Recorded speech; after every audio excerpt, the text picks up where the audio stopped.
negara ASEAN. Nah, di sini saya akan membahas salah satu submateri, yaitu potensi sumber daya alam.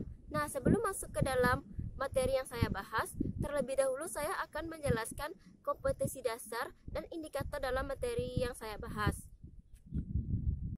Nah, kompetensi dasarnya adalah menelaah perubahan keruangan dan interaksi antar ruang di Indonesia dan negara-negara ASEAN yang diakibatkan oleh faktor alam dan manusia. Di dalamnya terdapat teknologi, ekonomi, pemanfaatan lahan, politik, dan pengaruhnya terhadap keberlangsungan kehidupan ekonomi, sosial, budaya, dan politik. Nah, selanjutnya itu indikator pencapaian kompetensi. Pertama itu memahami konsep sumber daya alam. Yang kedua, menyebutkan berbagai jenis sumber daya alam yang ada di sekitar kita. Yang ketiga itu menyebutkan berbagai jenis sumber daya alam yang ada di negara-negara ASEAN. Yang keempat itu menjelaskan penyebaran sumber daya alam baik di darat maupun di lautan. Nah, selanjutnya itu tujuan dari materi yang akan saya bahas ini adalah: pertama, siswa mampu memahami apa itu konsep sumber daya alam.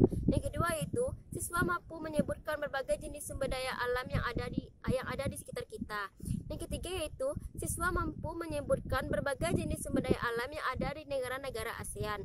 Yang keempat itu siswa mampu menjelaskan penyebaran sumber daya alam di darat maupun di lautan. Nah, lanjut saja kita masuk ke indikator pertama, yaitu apa itu konsep potensi sumber daya alam. Nah, sama-sama kita ketahui, sumber daya alam sendiri itu segala sesuatu yang dapat digunakan untuk memenuhi kebutuhan hidup manusia, yang tergolong di dalamnya tidak hanya komponen biotik seperti hewan, tumbuhan, dan mikroorganisme, tetapi juga komponen abiotik seperti minyak bumi, gas alam, dan berbagai jenis logam air dan tanah.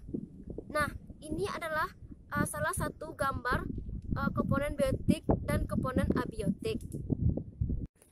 Nah, ini adalah contoh gambar dari sumber daya alam komponen biotik dan abiotik.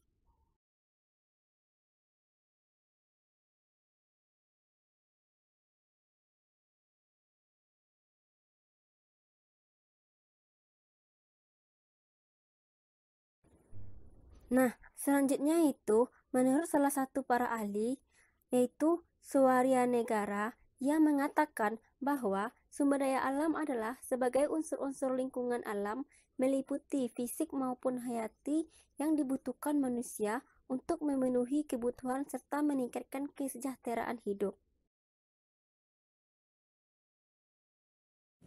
Baiklah, langsung saja kita masuk ke dalam indikator yang kedua, yaitu jenis-jenis sumber daya alam yang ada di sekitar kita. Nah, sama-sama kita ketahui, jenis-jenis sumber daya alam yang ada di sekitar kita sangat banyak ya, seperti matahari, air, udara, buah-buahan.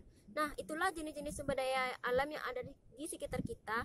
Semua yang saya sebutkan tadi belum semuanya ya, karena masih banyak lagi sumber daya alam yang ada di sekitar kita ini. Selanjutnya itu indikator yang ketiga, yaitu menyebutkan jenis-jenis sumber daya alam yang ada di negara ASEAN.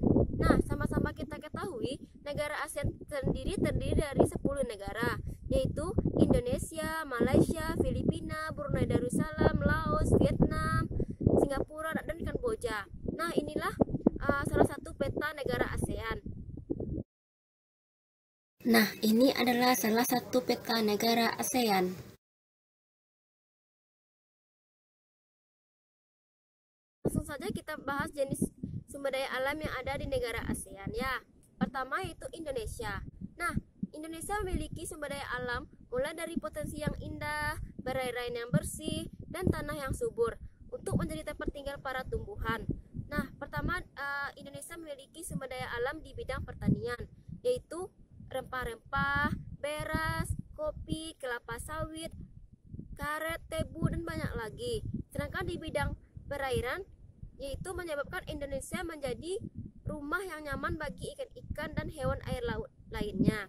Nah, sedangkan dari sektor pertambangan seperti minyak bumi, gas alam, emas, timah, dan tembaga yang menjadi sumber daya alam dan sumber mata pencarian bagi kebanyakan orang di Indonesia.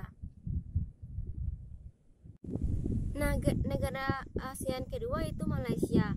Kondisi geografis Malaysia dan Indonesia masih serupa ya, sumber daya alam yang ada di Malaysia pun hampir sama dengan Indonesia.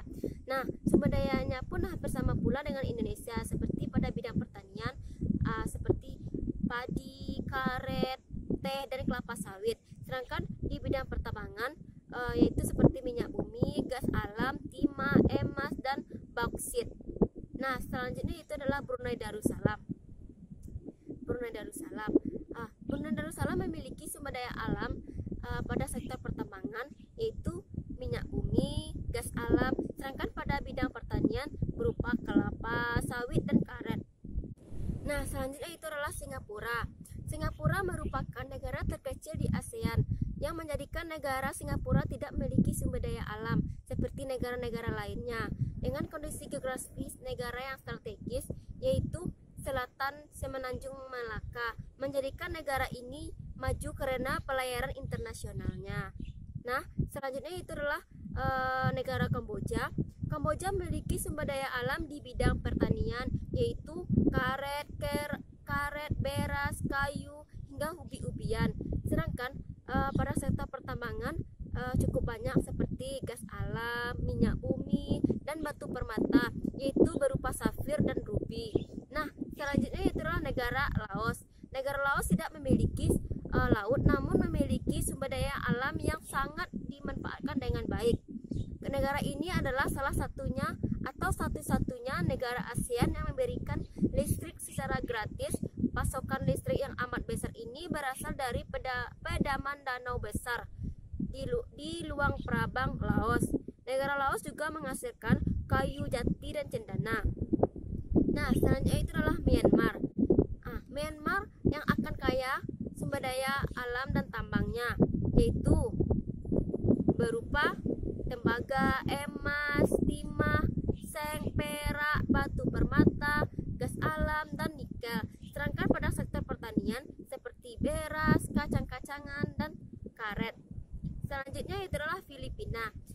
Filipina memiliki sumber daya alam yang berupa padi, jagung, gula, kopra, buah-buahan, dan abaca. Sedangkan pada sektor pertambangan meliputi tembaga, emas, biji besi, dan keramik. Selanjutnya itu negara Thailand. Negara Thailand dikenal dengan keindahan pantainya. Selain pantainya, Thailand juga terkenal dengan hasil pertaniannya.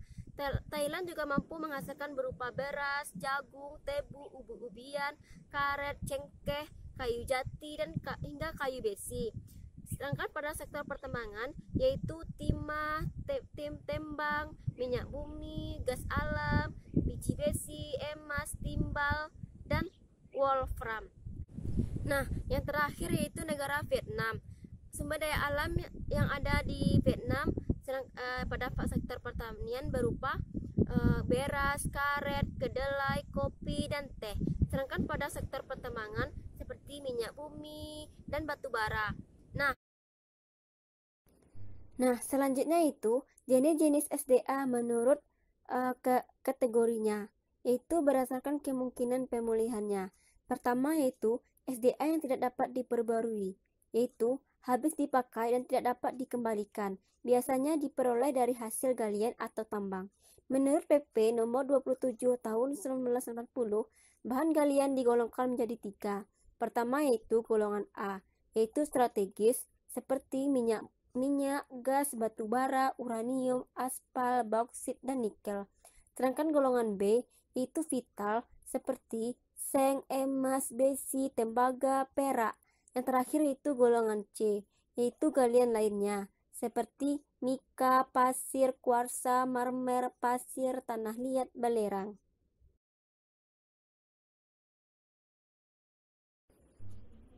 Selanjutnya itu SDA yang dapat diperbarui, yaitu tidak akan habis walau dimanfaatkan secara terus-menerus asal mau mengembangkannya. Terbagi menjadi 2, yaitu SDA nabati dan hewani. Kemudian SDA yang senantiasa tersedia di alam dan tidak akan habis. Hal tersebut bisa terjadi karena SDA tersebut mengalami siklus.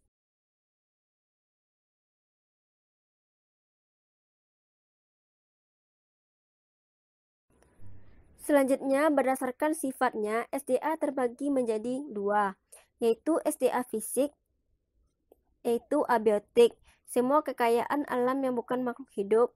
Yang kedua yaitu SDA hayati, yaitu biotik, semua kekayaan alam yang berupa makhluk hidup. Berdasarkan cara pemanfaatannya, SDA dibedakan menjadi dua. Pertama, SDA yang dimanfaatkan secara langsung. Yang kedua, SDA yang tidak dapat dinikmati secara langsung. Selanjutnya, SDA berdasarkan potensinya terbagi menjadi tiga. Pertama, SDA materi, yaitu SDA yang dimanfaatkan dalam bentuk fisiknya. Yang kedua, SDA energi, yaitu SDA yang dimanfaatkan bentuk energinya. Yang ketiga, SDA ruang, yaitu SDA yang dimanfaatkan bentuk ruang atau tempat. Nah, yang terakhir yaitu berdasarkan nilai ekonomi, SDA terbagi menjadi tiga. Pertama, SDA ekonomis tinggi. Yang kedua, SDA ekonomis rendah. Yang ketiga, SDA non-ekonomis. Nah, selanjutnya itu indikator yang terakhir yaitu persebaran sumber daya alam baik di darat maupun di lautan. Nah, di darat sendiri seperti pertanian, peternakan, perhutanan, dan pertambangan. Nah, pertanian sendiri seperti padi, jagung, tebu, ubi-ubian, dan banyak lagi. Sedangkan peternakan seperti hewan-hewan. Nah, selanjutnya itulah perhutanan seperti pohon-pohon. Sedangkan pertambangan seperti emas, timah, dan minyak bumi. Nah, sedangkan persebaran di lautan seperti perikanan, hutan mangrove, dan terumbu karang. Baiklah, ini adalah salah satu video tentang sumber daya alam di Indonesia. Indonesia tanah air beta, pusaka abadi nan jaya. Indonesia sejak dulu kala tetap dipuja-puja bangsa. Di sana tempat lahir beta, dibuai, dibesarkan bunda, tempat berlindung di hari tua, tempat akhir menutup mata.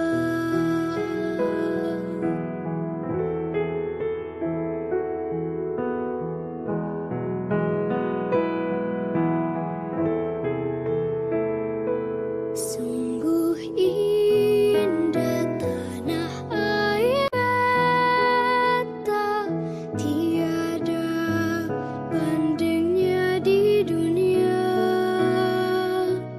Karya indah Tuhan Maha Kuasa bagi bangsa yang mujanya. Indonesia ibu pertiwi, kau ku puja, kau ku kasihi. Tenagaku bahkan pun jiwaku kepadamu relaku. Nah, itulah materi yang saya jelaskan tadi, yaitu tentang potensi sumber daya alam dari pengertian jenis-jenis sumber daya alam dan persebarannya. Semoga apa yang saya telah jelaskan tadi bermanfaat bagi kita semua. Saya tutupi, terima